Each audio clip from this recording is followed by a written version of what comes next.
On the spot news media, we got the latest news. We don't care about the views, we just representing right. Put local news internationally every night. On the spot, wave that Jamaican flag from left to right. Let's get it right, y'all know the type. We ain't dealing with the hype, we make it take flight. Yeah, man, my viewers and subscribers, what go on? A blessed and wonderful Saturday morning to each and every person out there tuning into On The Spot News Media. Now, my peeps, I don't know how we do it over on this side each and every morning.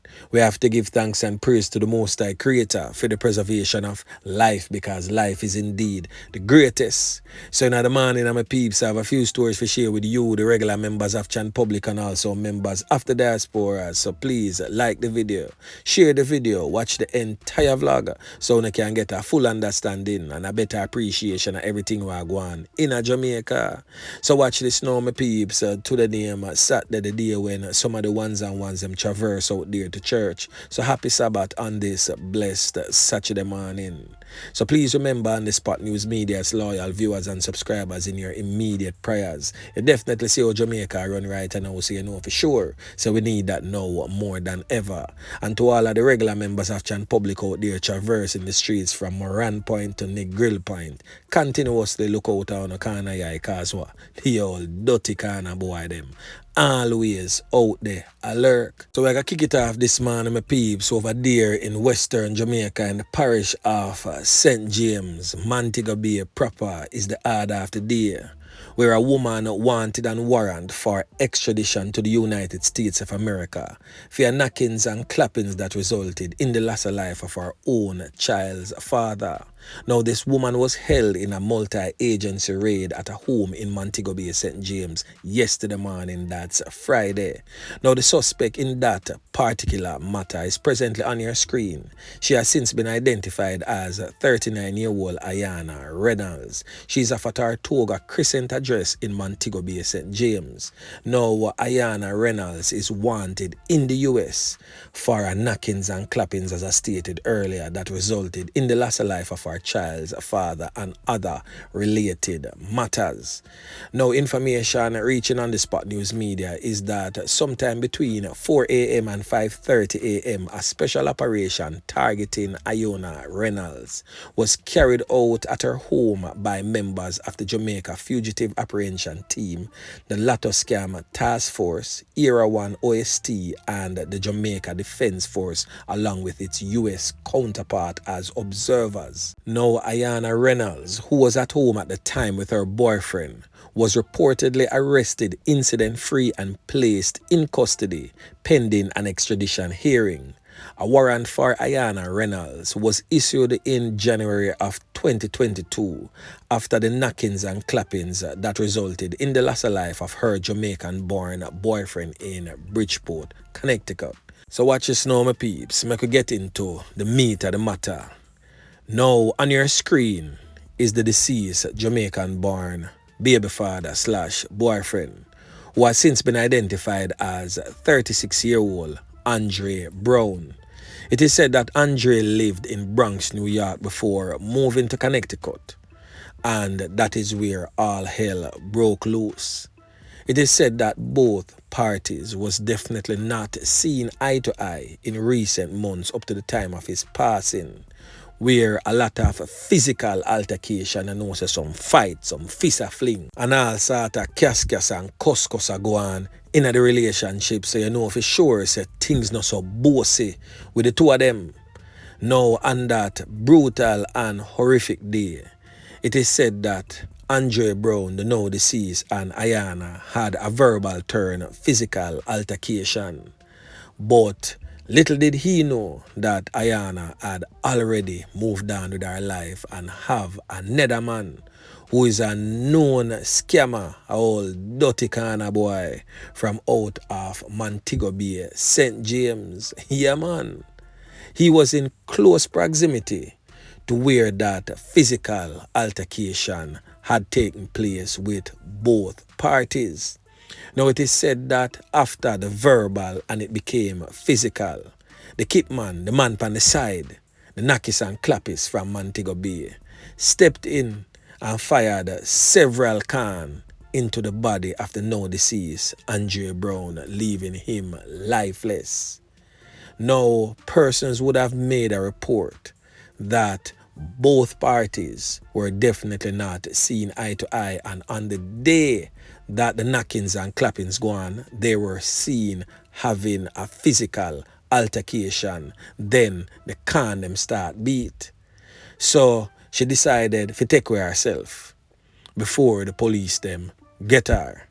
Now that same boyfriend, that same knockis and clappis from Mobay St. James, make some connects and boat her out of the US. So she come out of the US via the waters and ended up back in Jamaica, staying around his family members. But just sorry said the squad of them never bangle some of them family members there also, because they had prior knowledge to the fact that this woman is wanted, and harboring a fugitive, it's a crime within itself, and they should have been charged for such. This just goes to show the mentality of some of us as Jamaicans, knowing fully well that certain persons are wanted or is involved in criminal activities, and we still take them in our homes. Some peeps, the thing rough out a John shop there. But anyway, she was caught incident free, and the saga continues.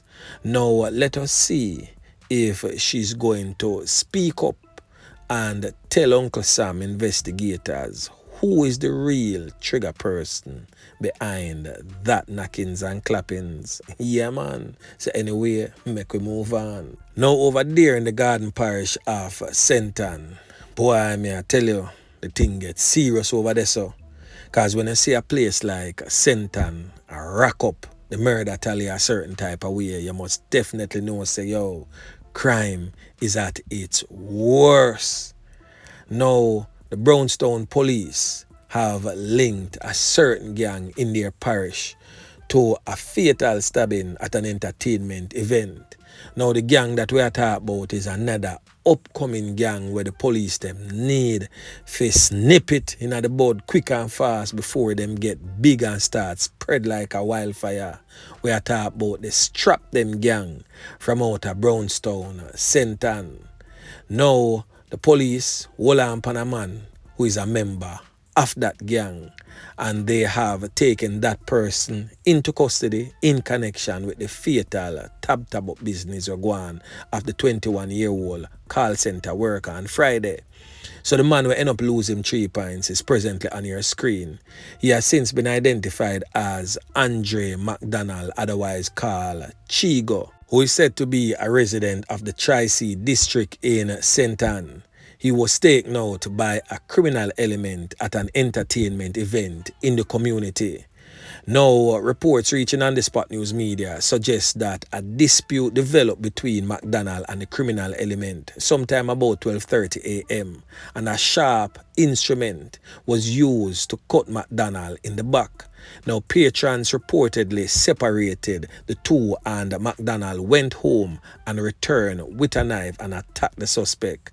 Another physical tussle ensued, during which McDonald was knifed up in his upper body and he collapsed. He was, however, rushed to the hospital but later lost his life from injuries received. An investigation was launched and the suspect was held by the police on suspicion of him losing his life. Now, the brother there, boy, I don't know what to say about this, you know. Even though it's a criminal element, take him 3 pints a certain type of way. Boy, it seemed as if him beg feet, cause him get a cut in him back and go away and return like the Jedi and come give him 3 pints. Boy, may I tell you, I don't know what kind of pint the man here definitely always a try to prove. Even when you walk away, you go away and return and come give away your 3 pints. Boy, people, we need to do better where conflicts is concerned. You walk away, you know, and you return to give away your 3 pints. What kind of sense in that? At the end of the day, who lose? Yeah, man. Now over there in the troubled, war-torn, crime-riddled, violence-prone St. Catherine South Police Division, A taxi driver, identified or popularly known as Shampoo, but his birth name, Shamari, was taken out in a hail of bullets near Southborough in Portmore, St. Catherine. Now, the police states that they are investigating the matter as this is definitely fresh, so they don't have much information surrounding the knockings and clappings of Shamari. Now, it is said that he was doing his regular taxi routine work when two passengers set aboard his vehicle. He drove off, and upon reaching the vicinity of Southborough, Portmore, the male and female passengers who was in the motor vehicle canned him up. It is said that the male was the trigger person. Both persons exited the vehicle and gingerly walked away as if nothing happened. Now, Shamari succumbed to injuries whilst receiving treatment at the hospital. Now, as always, On The Spot News Media will most definitely be making some checks as it relates to that particular knockings and clappings and update you in subsequent newscast. And in closing, this criminal element here presently on your screen, who has since been identified as Akish Morgan, but more popularly known in the criminal underworld as Frisco.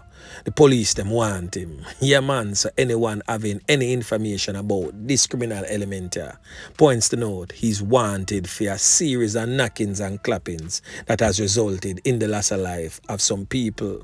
Now this brother here frequents a place known as Roaring River, an area of Witton in Westmoreland. So just take note of the face. Take note that this man is wanted, so anyone found in company of this criminal element is also liable for prosecution for harboring a known fugitive. So again, my peeps, a word to the wise. Yeah man. So anyway, remember to like, share, subscribe to the channel. Stay tuned to On The Spot News Media as I continue to bring you fresh news and updates in subsequent newscast. On The Spot News Media. Yeah man.